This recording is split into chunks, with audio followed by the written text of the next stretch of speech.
ഞാനിപ്പോൾ ചെയ്തുകൊണ്ടിരിക്കുന്ന കാര്യം ഒരു 2 കൊല്ലം മുന്നേ എല്ലാവരും പയറ്റിയതായിരിക്കും.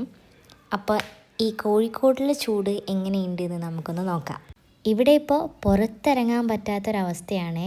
രാവിലെയും ഉച്ചയ്ക്കും വൈകുന്നേരവും ഒക്കെ.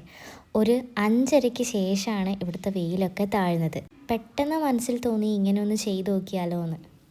ഒരു 1:30 ആയിട്ടുണ്ടാവും. ഞാൻ ഈ പാനൊക്കെ നല്ല വെയിലുള്ളൊരു സ്ഥലത്തേക്ക് കൊണ്ടുവച്ചു. എന്നിട്ടൊരു 5-10 മിനിറ്റ് ഈ പാൻ ഒന്ന് ചൂടാവാനായിട്ട് വെയിറ്റ് ചെയ്തിട്ടുണ്ട്.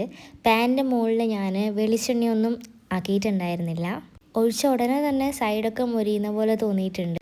അധിക നേരം വെയിലത്ത് നിൽക്കാനുള്ള ബുദ്ധിമുട്ടുകൊണ്ട് ഞാൻ മാറി നിന്നു കേട്ടോ. ഞാൻ ആദ്യം വെച്ച സ്ഥലത്ത് നിന്ന് മറ്റൊരു സ്ഥലത്തേക്ക് മാറ്റി വെക്കുന്നുണ്ട്. അവിടെ നാമം ഇരുന്നിട്ടങ്ങ് നോക്കാം. അങ്ങനെ പാനൊക്കെ എടുത്ത് മറ്റൊരു സ്ഥലത്തേക്ക് വെച്ചു. ഇതിന് കാവലായിട്ട് കാക്കയൊക്കെ വന്നിരിപ്പുണ്ടായിരുന്നേ. സൈഡൊക്കെ കാണുമ്പോൾ നമുക്കൊരു പ്ലാസ്റ്റിക് ഇളകി വരുന്ന പോലെ തോന്നും. കുറേ സമയം അങ്ങനെ തന്നെ വെച്ചു. മഞ്ഞക്കരുവിനൊന്നും ഒരു മാറ്റവും കാണാത്തതുകൊണ്ട് മഞ്ഞക്കരു പൊട്ടിക്കാമെന്ന് വിചാരിച്ചു.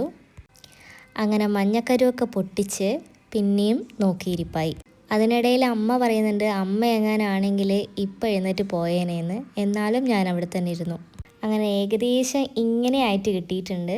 അവസാനം എൻ്റെ ക്ഷമ നശിച്ചപ്പോൾ ഞാൻ എന്ത് ചെയ്തു, ഗ്യാസ് കത്തിച്ച് ഗ്യാസുമല്ലെങ്കിൽ ഓംപ്ലേറ്റ് ആക്കി.